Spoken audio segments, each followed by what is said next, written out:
Study city में आप लोगों का स्वागत है। आज हम लोग पीवाईक्यू सीरीज के लेक्चर 3 देखने वाले हैं। लेक्चर 3 में देखते हैं, हमारा लेक्चर 3 है मानव प्रजनन।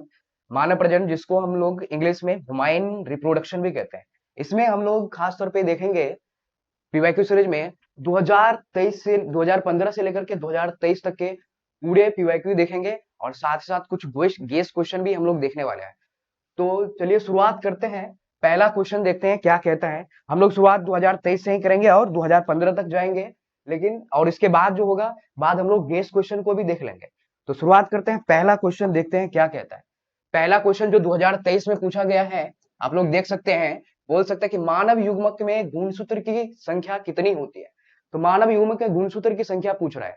तो गुणसूत्र आप लोग देखेंगे पूछ क्या रहा है, युग्मक में पूछ रहा है। किसमें?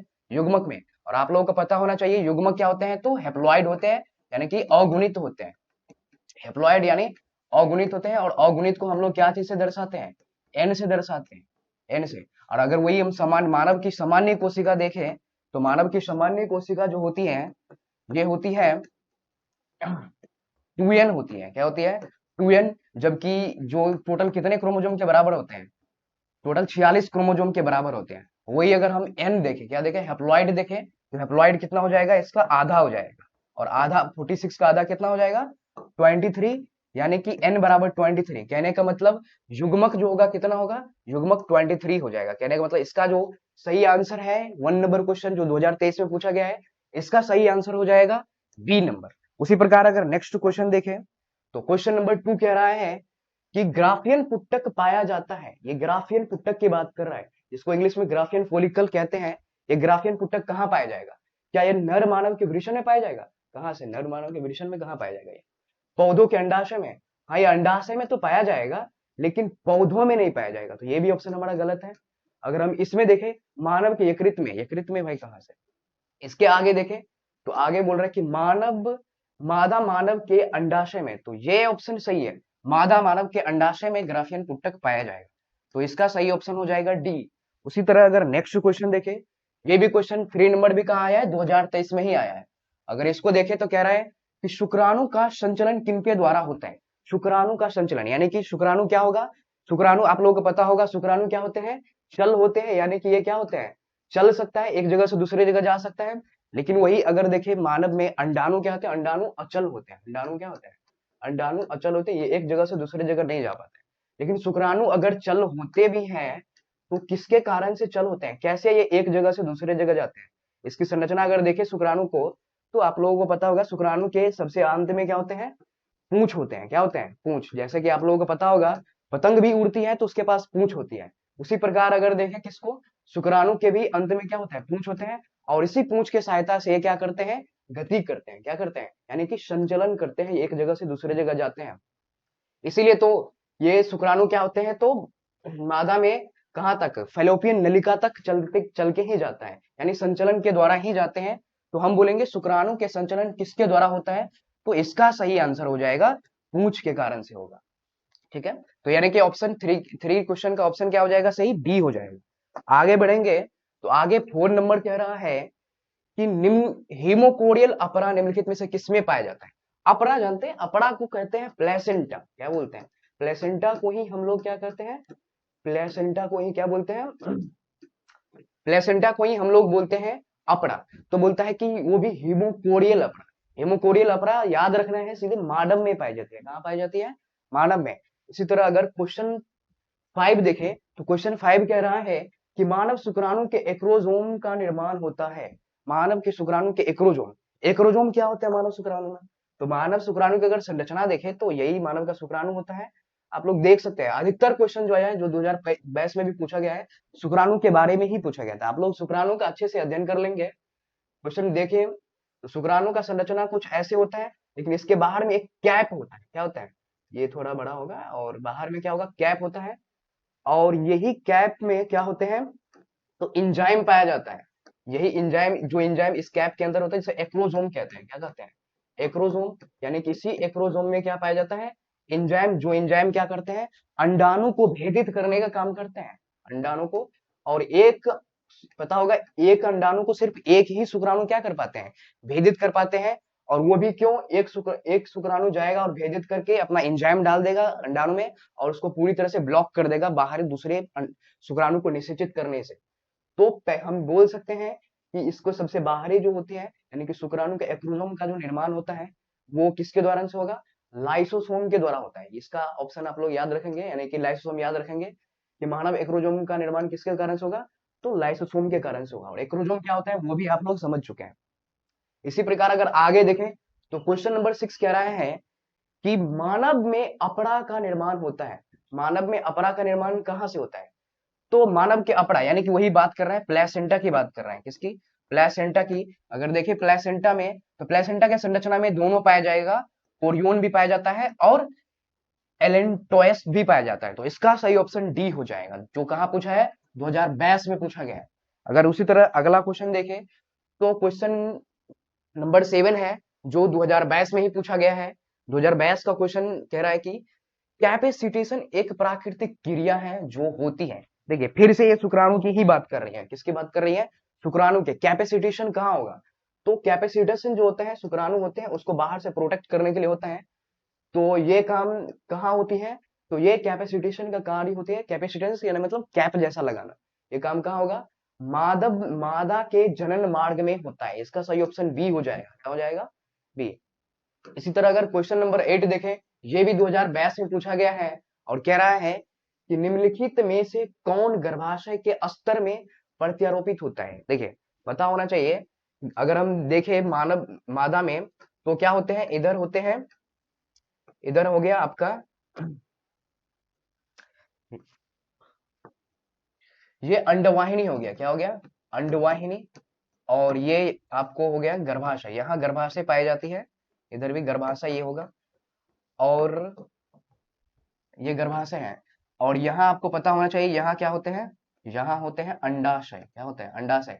और इसी अंडाशय से क्या होते हैं, तो अंडाशय से निकलते हैं अंडाणु और ये अंडाणु यहाँ आके जहाँ अंडवाहिनी में क्या होते हैं, इसका निषेचन होते हैं। क्या होते हैं, निषेचन। और निषेचन के पश्चात ये क्या करते हैं, तो यहाँ से मूव करते हैं और क्लीवेज के साथ विभाजन भी होता है, क्लीवेज विभाजन।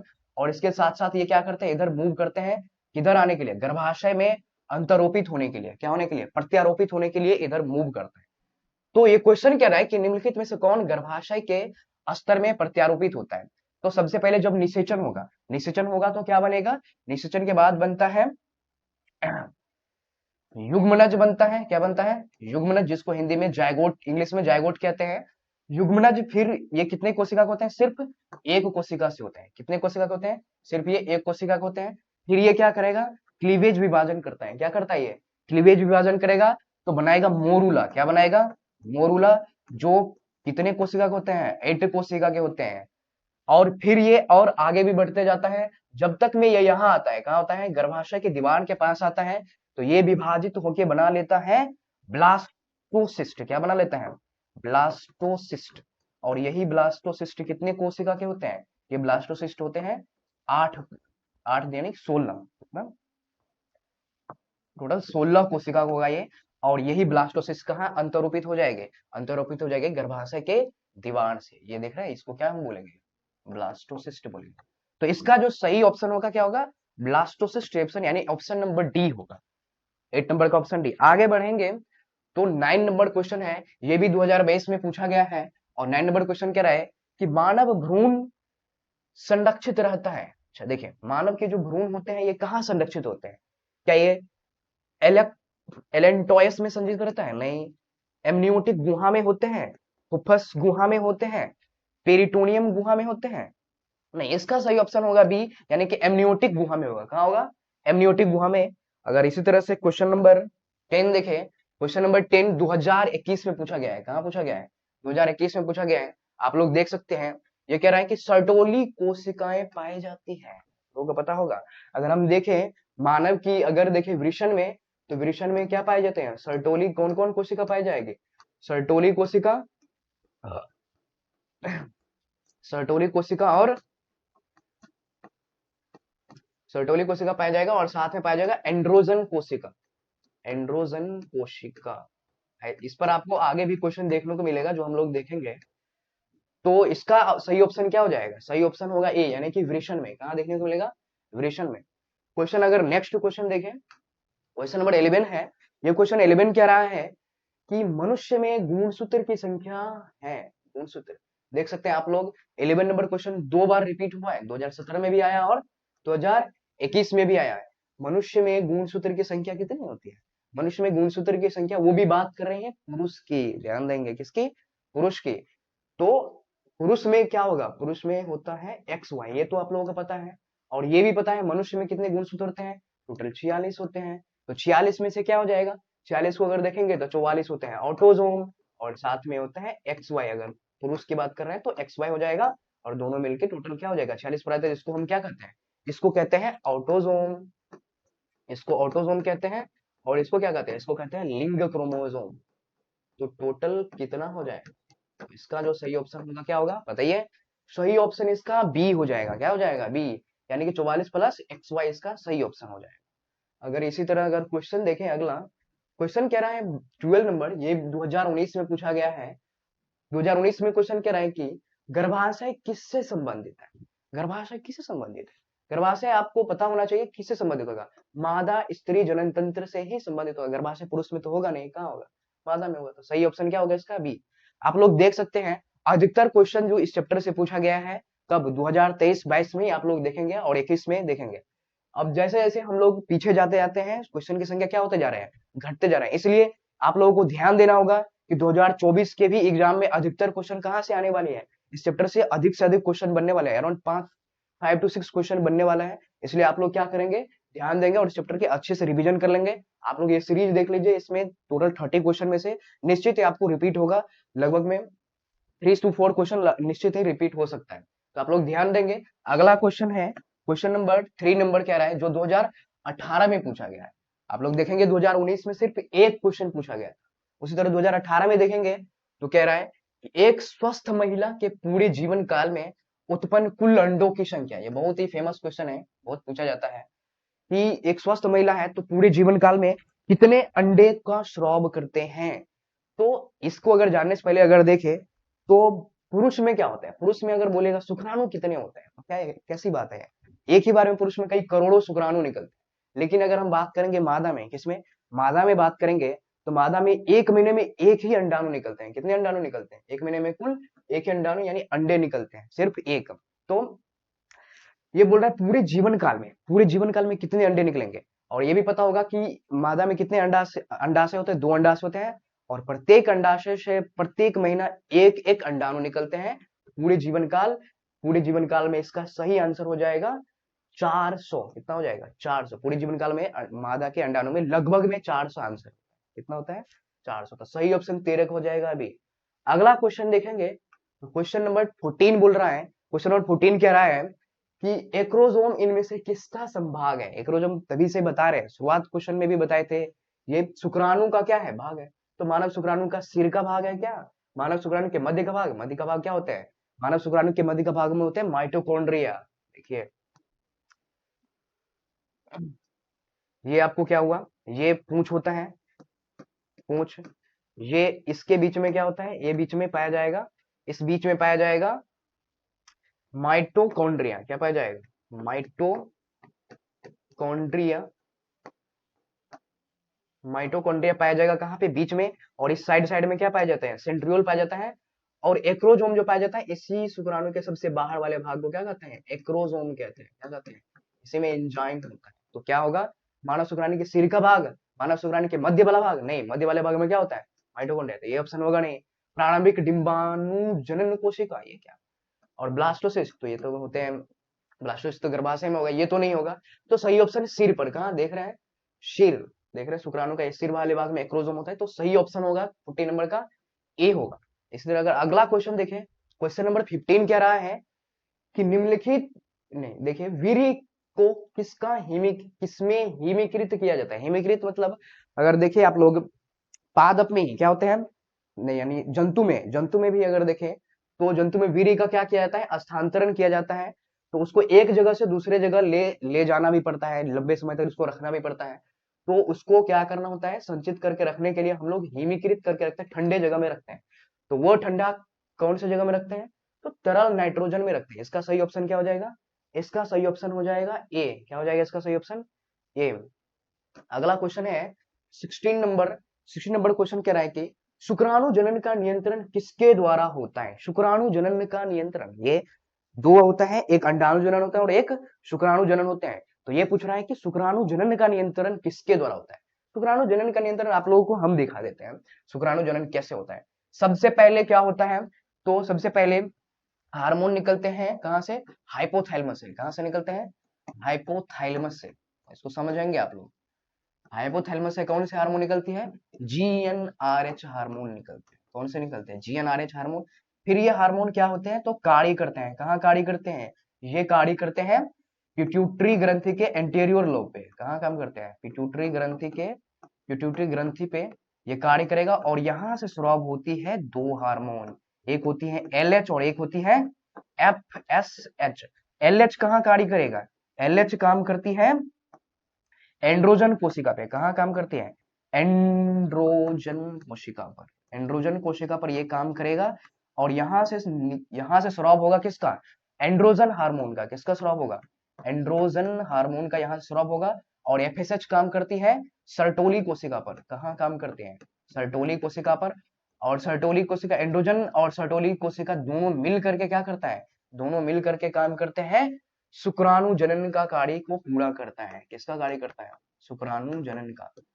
तो अगर हम देखें तो मुख्य रूप से शुक्राणु जनन में कौन सहायता करता है? कौन हार्मोन? एंड्रोजन हार्मोन मुख्य रूप से सहायता करता है। यहाँ तो जीएनआरएच भी निकल रहा है, एलएच भी निकल रहा है, एफएसएच भी निकल रहा है, लेकिन ये एलएच एंड्रोजन कोशिका पे काम करके एंड्रोजन हार्मोन निकलता है। और पता है हमें एंड्रोजन हार्मोन क्या होते हैं? तो मानव के लैंगिक हार्मोन है, मानव पुरुष के लैंगिक हार्मोन है जो लैंगिक गुणों को भी बढ़ाते हैं। लैंगिक गुणों को लाने में इसी का हाथ होता है। इसका मेन एंड्रोजन हार्मोन पूछेगा तो क्या होगा? टेस्टोस्टेरोन होगा, याद रखना है। तो क्या होगा आगे अगर हम बढ़ेंगे तो देखिए, तो क्या कह रहा है इसका आंसर हो जाएगा क्या? शुक्राणु जनन के नियंत्रण किसके द्वारा होता है? तो एंड्रोजन के द्वारा होगा। एलएच होगा क्या? नहीं होगा। एस्ट्रोजन तो स्त्री हार्मोन है तो नहीं होगा। एलएच आप लोग देख रहे हैं लेकिन ये पिट्यूटरी से निकल रहा है। मुख्य रूप से कौन सहायता कर रहा है? एंड्रोजन सहायता कर रहा है। तो इसका सही ऑप्शन क्या होगा? सी। आगे देखेंगे। अच्छा 17, इसके बाद आपको 18 नंबर होगा। तो ये क्वेश्चन आप लोग यहां से जितने भी क्वेश्चन है आगे, अच्छा इसके बाद आप लोग 16 नंबर से जितने भी क्वेश्चन है, यानी 17 नंबर से जितने भी क्वेश्चन है, सभी के सभी क्वेश्चन हम आपके लिए किसके लिए गेस के रूप में लाए हैं। जो आप लोग देख सकते हैं पहला क्वेश्चन कह रहा है, जो बहुत ही इंपॉर्टेंट क्वेश्चन है, कभी भी पूछा जा सकता है कहीं भी।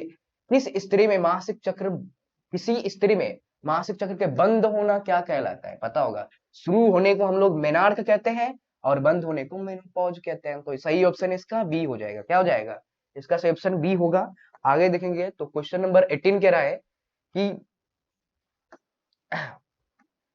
क्वेश्चन नंबर 18 बोल रहा है हार्मोन जिसका मासिक चक्र में कोई योगदान नहीं है। मासिक चक्र में जिसका कोई योगदान नहीं होगा, एलएच हार्मोन। एलएच सर्ज के कारण ये क्या होता है? अंड उत्सर्जन होता है। अंडाणु का क्या होता है? अंडाशय से उत्सर्जन होता है। तो किसका? इसका तो हाथ है भाई। एफएसएच का क्या है? एफएसएच क्या होता है? एफएसएच फॉलिक्यूल को क्या करता है? तो ग्राफियन पुटक जो होता है ना उसको क्या करता है? बढ़ाता है। प्राथमिक ग्राफियन पुटक द्वितीय बनेगा, द्वितीय क्या होगा? तृतीय बनेगा। इसको बढ़ाने का काम कौन करता है? ये एफएसएच। इसीलिए तो इसका नाम है फुल फॉर्म फॉलिकुलर। फॉलिकुलर यानी फॉलिक्यूल को स्टिमुलेट करेगा, स्टिमुलेटिंग हार्मोन। स्टिमुलेटिंग हार्मोन, इसलिए इसका नाम है फॉलिकुलर स्टिमुलेटिंग हार्मोन। तो ये भी काम करते हैं। एस्ट्राडोइल ये भी काम करते हैं, जो प्लेसेंटा से निकलते हैं, यानी प्लेसेंटा ने ये भी निकलते हैं। लेकिन टीएसएच क्या होगा? टीएसएच क्या होगा? तो ये हार्मोन क्या होते हैं? मासिक चक्र में कोई योगदान नहीं देते हैं। तो इसका सही ऑप्शन हमारा क्या होगा? डी ही होगा। क्या होगा? सही ऑप्शन डी होगा। अगर क्वेश्चन 19 देखेंगे तो 19 नंबर क्वेश्चन कह रहा है कि परिपक्व शुक्राणु के शीर्ष पर एक टोपी नुमा संरचना पाई जाती है, उसे क्या कहते हैं? देखिए वही बात बोल रहा है। ये किसकी बात कर रहा है? टोपी नुमा संरचना, इसी को बात कर रहा है। एक्रोजोम का। किसका बात कर रहा है? एक्रोजोम का। याद रखेंगे, बताए थे आप लोग, पीछे देख सकते हैं आप लोग, शुक्राणु का संरचना भी बनाए थे। देखिए यहाँ पर ये आपको क्या होता है? एक्रोजोम कहलाता है। यही एक्रोजोम है। सही ऑप्शन इसका 19 का क्या हो जाएगा? ए।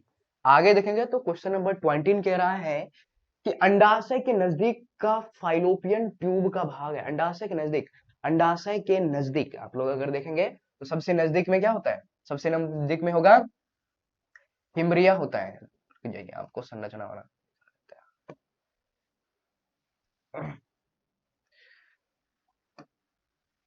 सबसे नजदीक में होगा इसका, यहाँ पर देख सकते हैं ये वाले भाग जो होते हैं, ये वाले भाग जो सबसे नजदीक में होता है इसको क्या कहते हैं, फिम्ब्रिया होता है ये, फिम्ब्रिया।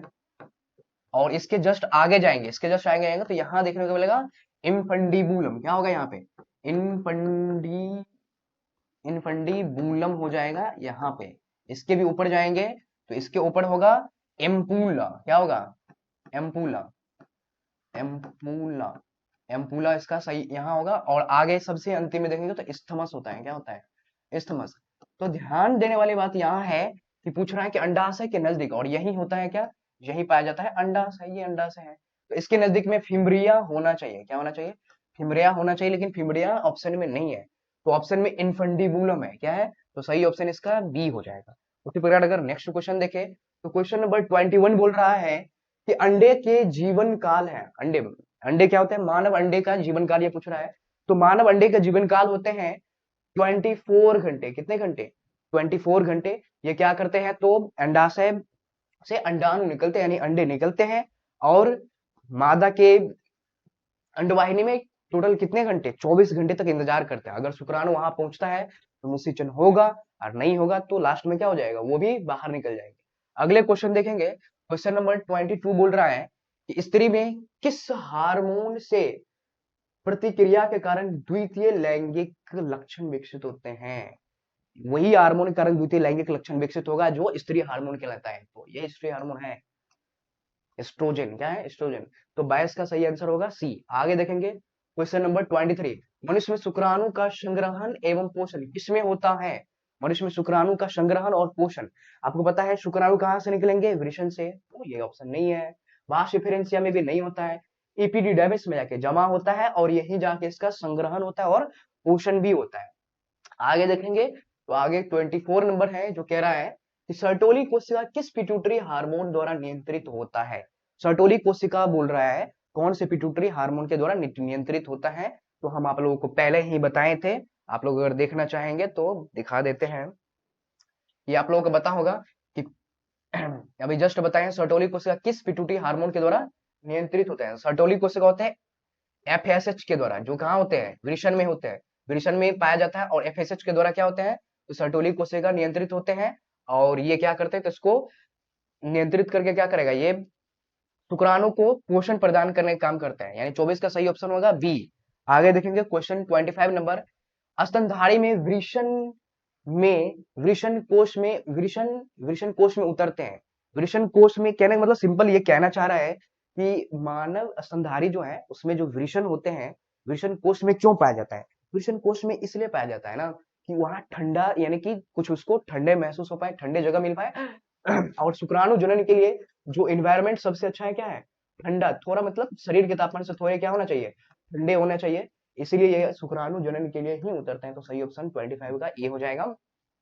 26 देखेंगे तो जिब्रेलिन है, ये थोड़ा मतलब पादप वाले हैं। जिब्रेलिन क्या एक तरह का हार्मोन है, तो याद रखेंगे। आगे बढ़ेंगे 27, स्तनपायी जीवों में नर हार्मोन की उत्पत्ति कहाँ से होती है। स्तनपायी जीवों में फिर से पूछ रहा है कि नर हार्मोन कहाँ से निकलेगा। नर में पूछ रहा है तो नर में कहाँ से निकलेगा, नर हार्मोन की उत्पत्ति कहाँ से होती है, बताइए। ये लीवर से होगा क्या, नहीं। फेफड़ा किडनी से होगा, ये भी नहीं। तो अंडकोश से होगा, कहाँ होगा, अंडकोश से। ये नर हार्मोन, यहाँ मादा हार्मोन होना चाहिए, क्या होना चाहिए, मादा हार्मोन। अगला क्वेश्चन देखेंगे 28 नंबर बोल रहा है कि मासिक चक्र के दरमियान किस दिन अंडोत्सर्ग होता है। तो ये एक बात आप लोग फिक्स ही याद रखेंगे, अगर 15वें दिन ऑप्शन है तो क्या करेंगे, 15वें दिन में नहीं निकलते, 14वें दिन निकलते, ये याद होना चाहिए। लेकिन 14वें दिन से आगे नहीं, 14वें दिन से पहले हो सकता है। तो इसका जो सही ऑप्शन होगा क्या होगा, इसका सही ऑप्शन बी होगा, क्या होगा, 12वें से 14वें दिन में हो सकता है। क्योंकि ये डिपेंड करता है मासिक चक्र कब शुरू हुआ है और कितने दिन में अंत हो रहा है। तो सही ऑप्शन इसका 12वें से 14वें दिन होगा। अगला क्वेश्चन देखेंगे कि फर्टिलाइजिन प्रोटीन पाए जाते हैं। फर्टिलाइजिन प्रोटीन कहाँ पाए जाते हैं, यही एक्रोजोम जो देख रहे थे ना, एक्रोजोम बता रहे थे, एक्रोजोम से क्या निकलते हैं, एक्रोजोम से निकलते हैं फर्टिलाइजिन प्रोटीन। और यही फर्टिलाइजिन प्रोटीन क्या करते हैं, तो अंडाणु को क्या करते हैं, अंडाणु की जो दीवार होते हैं, बाहरी दीवार, उसको भेदन करने का काम करते हैं और फिर अंदर जाकर के पूरे ब्लॉकेज करने का काम कौन करता है, यही फर्टिलाइजिंग प्रोटीन करता है। तो बोल रहा है कि फर्टिलाइजिंग प्रोटीन पाया जाता है, कहाँ पाया जाएगा? अंडाणुओं की सतह पे, तो अंडाणु में नहीं पाया जाता ये। शुक्राणु की सतह पे, अंडाणु में फिर नहीं, शुक्राणु के भीतर नहीं। तो अंडाणु की सतह, शुक्राणु की सतह पर, इसका सही ऑप्शन बी हो जाएगा। क्वेश्चन नंबर 30 बोल रहा है कि कॉर्पस ल्यूटियम के द्वारा स्रावित होने वाला हार्मोन है। कॉर्पस ल्यूटियम से कौन सा हार्मोन स्रावित होता है? देखिए कॉर्पस ल्यूटियम कहाँ पाए जाते हैं, तो ये पाए जाते हैं अंडाशय में। कहाँ पाए जाते हैं? अंडाशय में। यहाँ होते हैं प्राथमिक ग्राफियन पुटक, क्या होते हैं? प्राइमरी प्राइमरी प्राइमरी फॉलिक्यूल कहते हैं, पीएफ।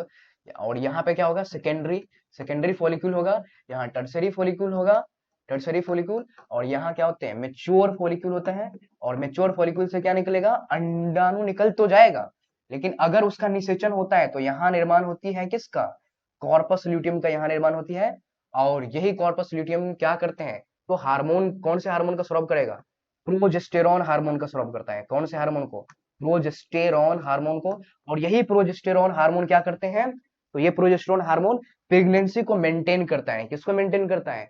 अगर अंडाणु क्या हो जाए? निषेचित हो जाएगा, तो प्रेगनेंसी को मेंटेन करने में प्रोजेस्टेरॉन का ही हाथ होता है। तो सही ऑप्शन हो जाएगा इसका सी, सही ऑप्शन हो जाएगा। इसी प्रकार से हमारा ये लेक्चर क्या होती है? खत्म होती है। और आगे हम लोग इस अगला चैप्टर, हम लोग चैप्टर नंबर 4 का हम लोग देखने वाले हैं कल। क्वेश्चन पीवाईक्यू सीरीज में हम लोग चैप्टर 4 कल करेंगे, तो ध्यान देंगे।